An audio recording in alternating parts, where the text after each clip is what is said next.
Naquele mesmo dia, 2 discípulos estavam indo para uma aldeia chamada Emaús, que ficava a uns 10 quilômetros de Jerusalém. E iam conversando a respeito de tudo o que tinha acontecido. Enquanto conversavam e discutiam, o próprio Jesus se aproximou e ia com eles. Porém, os olhos deles estavam como que impedidos de o reconhecer. Então ele lhes perguntou: o que é que vocês estão discutindo pelo caminho? E eles pararam entristecidos. Um, porém, chamado Cleopas, respondeu: será que você é o único que esteve em Jerusalém e não sabe o que aconteceu lá nestes últimos dias? Ele lhes perguntou: do que se trata? Eles explicaram aquilo que aconteceu com Jesus, o Nazareno, que era profeta, poderoso em obras e palavras diante de Deus e de todo o povo. E como os principais sacerdotes e as nossas autoridades o entregaram para ser condenado à morte e o crucificaram. Nós esperávamos que fosse ele quem havia de redimir Israel. Mas depois de tudo isto, já estamos no 3º dia, desde que essas coisas aconteceram. Somente até aí. Feche seus olhos, vamos falar com Deus. Senhor, meu Deus e Pai, esta é a tua palavra, Senhor. Vem, meu Deus, falar com cada um de nós nesta manhã, que a tua palavra venha edificar as nossas vidas, Pai, que os nossos corações estejam recebendo da tua palavra aquilo que o Senhor quer falar com cada um de nós. Que seja o teu Espírito Santo derramado, meu Deus, neste dia, neste lugar, sobre cada vida, falando, meu Deus, a cada um. Em nome de Jesus, Pai, usa a minha vida, que, meu Deus, eu seja um instrumento em tuas mãos para falar daquilo que o Senhor quer falar a cada um, em nome de Jesus. Diga amém, igreja. Assente-se no seu lugar. Aleluia. Graças a Deus. Jesus havia morrido. Os 3 dias haviam passado. E a palavra de Deus cita esses 2 discípulos, que eles esqueceram do que Jesus havia falado. Jesus havia dito: fiquem em Jerusalém, até que do alto sejais revestidos de poder. Fiquem em Jerusalém. E eles não se lembraram disso. Eles estavam indo por um caminho para uma aldeia chamada Emaús, uma aldeia pequena, um lugar pequeno, e a palavra diz que era perto dali, uns 10 quilômetros, como daqui a ali, rápido de chegar. E eles estavam indo pelo caminho, os 2 conversando a respeito de tudo o que tinha acontecido. E com certeza eles estavam decepcionados, porque o que eles dizem aqui é que eles esperavam que aquele Jesus se levantasse como alguém que ia aplicar alguma coisa ali errada com o Estado que estava inserido naquele momento como governo, que ele iria tomar o trono, que Jesus iria se proclamar rei. Era isso que eles estavam esperando. E eles ali estão pelo caminho discutindo a respeito dessas coisas. E eu imagino a decepção deles depois de 3 anos esperando algo acontecer. Na cabeça deles nada tinha acontecido. Simplesmente Jesus tinha morrido e estava lá sepultado. Mas mesmo eles indo pelo caminho, eles haviam ouvido falar que naquela manhã daquele dia, daquele 3º dia, algumas mulheres tinham ido até o túmulo para cuidar do corpo de Cristo, como nós fizemos hoje ao amanhecer do dia, às 6 horas da manhã. Eles haviam ouvido falar isso, mas mesmo assim, tendo ouvido que o túmulo estava aberto, tendo ouvido que Jesus havia ressuscitado dentre os mortos, tendo ouvido o testemunho de pessoas que haviam falado que tinham visto Jesus, mesmo assim, eles estavam indo por um caminho que Jesus não tinha dado orientação. Eles estavam indo pelo caminho que Jesus não tinha falado para eles irem. A instrução de Jesus era: fiquem em Jerusalém, fiquem onde vocês estão, até que vocês sejam preparados para sair, até que vocês estejam prontos, aptos para seguir em frente. A instrução de Jesus era clara, mas como é que eu vou ouvir a instrução de alguém que morreu? Como é que eu vou ouvir a instrução de alguém que se foi? Como é que eu vou seguir a instrução de alguém que não está mais perto de mim? Para aqueles dois era algo inconcebível, para aqueles dois era algo inaceitável, porque o Salvador tinha morrido, a esperança deles tinha ido embora, e eles iam pelo caminho, e olha, algo fascinante, a palavra diz que Jesus começou a andar com eles, junto com aqueles dois,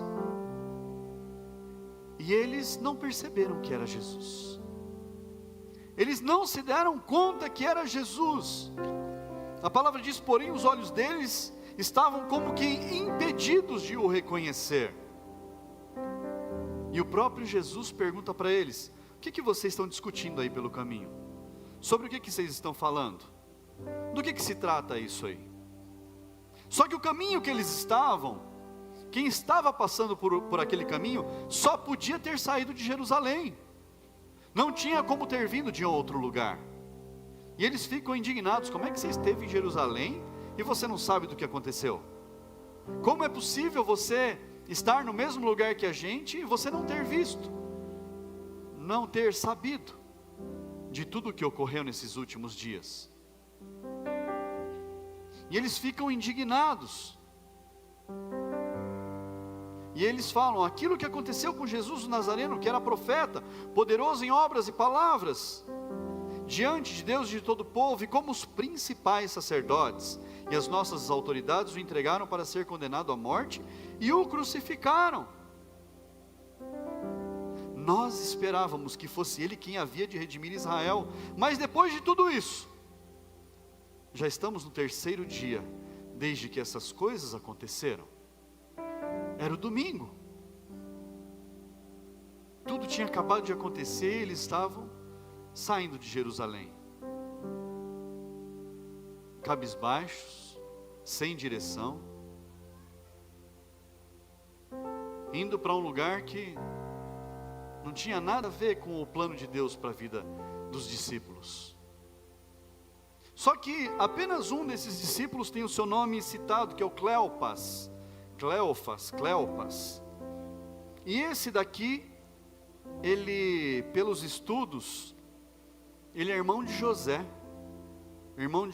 que tinha casado com Maria, tio de Jesus. Olha só, mas andando na direção errada. A palavra de Deus diz que eles estavam cegos para aquele que estava andando com ele. Quantas vezes a gente está andando pelo caminho e a gente está cego espiritualmente? Quantas vezes Jesus está nos chamando a atenção para nós fazermos o que precisa ser feito, e nós estamos como que cegos pelo caminho, andando sem direção, achando que nós estamos fazendo o correto, mas como estes homens, eles não estavam mais com a sua fé depositada em Jesus, não tinham mais fé em Jesus, e seguiram pelo caminho, desgarrados, perdidos, sem esperança nenhuma. Mas Jesus, Ele é tão amoroso, é tão cuidadoso, que Ele vai falando com a gente, mesmo sem a gente perceber que é Ele que está falando. E esse é um momento tão lindo da história bíblica, é um momento tão lindo, do cuidado de Jesus com aqueles 2 discípulos, que estavam indo para o caminho errado, estavam indo, se distanciando daquilo que era a vontade de Deus. O próprio Jesus fala com eles, e eles não se dão conta que é Jesus falando. Eles não percebem que é Jesus falando. Quantas vezes a gente não se dá conta que é Jesus que está falando com a gente? Inúmeras vezes na nossa vida, a gente não percebe que é Ele quem está nos orientando, que é Ele quem está nos chamando a atenção, que é Ele quem está nos dando a direção. Às vezes a gente acha que é simplesmente uma pessoa que está nos dando um conselho, que está falando algo. A gente não se dá conta que foi o próprio Deus que falou com a gente. A gente não percebe. Há tantas preocupações no nosso dia a dia, que a gente não percebe que é o próprio Jesus falando com a gente, o próprio Deus falando com a gente. E Jesus prega para eles no caminho. Jesus prega. Lá no versículo 25, acompanhe. Então ele lhes disse, Jesus disse a eles: como vocês são insensatos, e demoram para crer em tudo que os profetas disseram. Não é verdade que o Cristo tinha de sofrer e entrar na sua glória? Jesus falando isso para eles. E aí, começando por Moisés e todos os profetas, explicou-lhes o que constava a respeito dele próprio, em todas as Escrituras. Olha só, Jesus começa a pregar para eles sobre si. Jesus começa a falar a respeito dos profetas, que falaram a respeito da vinda, falaram a respeito da morte, falaram a respeito da ressurreição de Cristo. Os profetas que fizeram todas as previsões. Jesus começa a lembrar aqueles 2 de todas essas previsões que haviam sido feitas pelos profetas. E eles continuam andando pelo caminho. Eles seguem caminhando. E ele vai falando ali das profecias. Mas há uma coisa que é certa: quando nós estamos juntos, a gente se conhece melhor. É ou não é? É ou não é verdade? No culto das 6 eu falei que muitas vezes a gente precisa comer 1 quilo de sal para se conhecer, não é? Como é que come 1 quilo de sal? Leva tempo. Quanta comida tem que se preparar numa família, num lar, para comer 1 quilo de sal? Quanto tempo passa andando junto para a gente comer 1 quilo de sal? Tem pessoas aqui na igreja que a gente às vezes sai para comer alguma coisa. Inúmeras famílias a gente sai junto, vez ou outra, com uma, com outra, com uma, com outra. E com cada uma dessas famílias eu fico pensando, quanto tempo falta para a gente consumir 1 quilo de sal junto? Falta tempo. Tem muito tempo pela frente. Mas o andar junto faz com que a gente se conheça melhor. É caminhando junto que a gente se conhece melhor. E aqueles homens estavam caminhando com Jesus, conhecendo melhor a história de Jesus, sem saber que era o próprio Jesus falando com eles. Sem saber que era o próprio Deus que estava ali com eles. Quando nós estamos juntos, nós nos conhecemos melhor. É por isso que a igreja precisa permanecer unida. Unida na visão, unida no mesmo propósito, caminhando junto. Porque se cada um anda para um lado, a gente não se conhece. A gente acaba não tendo vínculo. Por isso que é importante andar junto. Por isso que a gente faz um cafezinho no fim do culto, para todo mundo poder comer junto, bater um papo. São alguns minutos que a gente passa junto, e às vezes fala de coisas que nem do culto aconteceram, mas isso faz parte da nossa comunhão, da comunhão entre nós. E essa comunhão precisa existir. E como seria bom se a gente pudesse passar mais tempo junto. E a gente faz de tudo para a gente passar mais tempo junto. Mas mais importante do que nós passarmos tempo junto, é nós passarmos mais tempo juntos com Jesus. Porque Ele é o autor da nossa fé. E se nós não passamos tempo com Jesus, como nós vamos conhecer Ele? Como é que nós vamos conhecer Jesus? Aquela caminhada ali de 10 horas, de 10 quilômetros, levou algumas horas, levou algum tempo. E Jesus teve a oportunidade de falar muito a respeito dele para aqueles dois.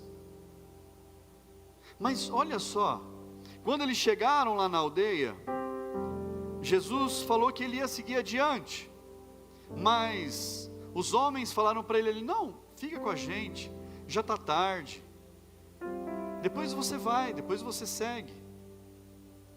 Eles insistiram para que Jesus permanecesse com eles. Eles pediram ali para Jesus ficar com eles. E então aconteceu que Jesus decidiu ficar, e eles se assentaram para comer. Eles se assentaram para comer. Versículo 30. E aconteceu que quando estavam à mesa, ele pegou o pão e o abençoou. Depois partiu o pão e o deu a eles. Então os olhos deles se abriram e reconheceram Jesus, mas ele desapareceu da presença deles. Eles se assentaram à mesa. Olha o momento em que há o conhecimento. Olha o momento em que a comunhão ela é a maior possível. Eles se assentaram à mesa. E quando Jesus partiu o pão e agradeceu a Deus pelo alimento, os olhos deles se abriram. Irmãos, eu quero profetizar algo especial sobre a sua vida.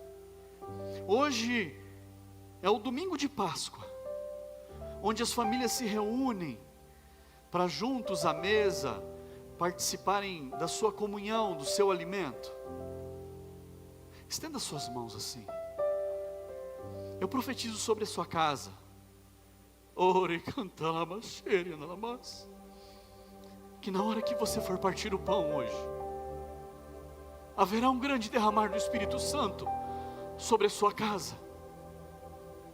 Você vai sentir um grande toque do Espírito, um amor surpreendente sobre o seu lar, sobre a sua casa e sua família. Você vai sentir o toque de Jesus na sua vida e na sua família. Eu profetizo sobre o seu lar em nome de Jesus. Receba. No momento em que você for agradecer pelo alimento, irmãos, ali o Senhor vai transbordar você de alegria. Não tenha pressa em comer. Desfrute o momento com Deus.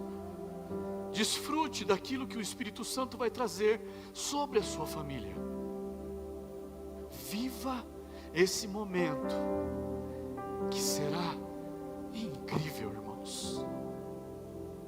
Será maravilhoso. E os olhos deles se abriram.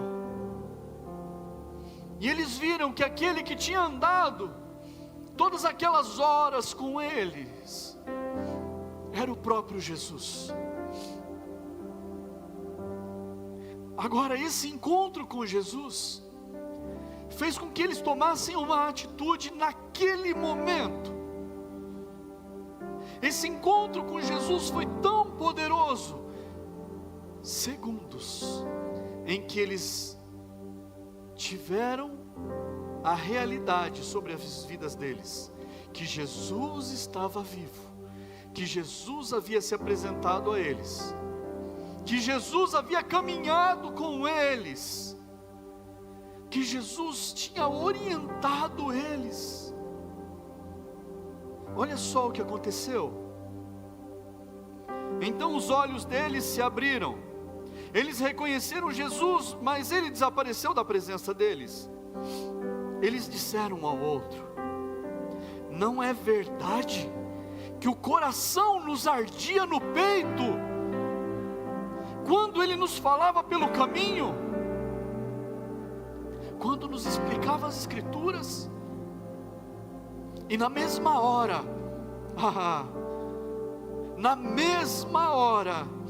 levantando-se, voltaram para Jerusalém, onde acharam reunidos os 11 e outros com eles, os quais disseram: de fato, o Senhor ressuscitou e já apareceu a Simão. Então os dois contaram o que lhes tinha acontecido no caminho e como tinham reconhecido o Senhor no partir do pão. Irmãos, Jesus quer se revelar a vocês. Jesus quer se revelar a você. Ele quer que você não viva apenas uma experiência de um momento, mas que essa experiência de um momento te leve a viver uma vida de experiências novas com Deus, uma vida mais intensa, mais próxima de Jesus, mais achegado a Jesus, e que você, nesse caminho que você está andando, você se achegue a Jesus, que nesse caminho que você está andando, que Jesus esteja achegado a você. Ele quer se assentar à mesa com você, que a cada partir do pão, que a cada comunhão, que a cada momento em que você se assentar para comer do pão,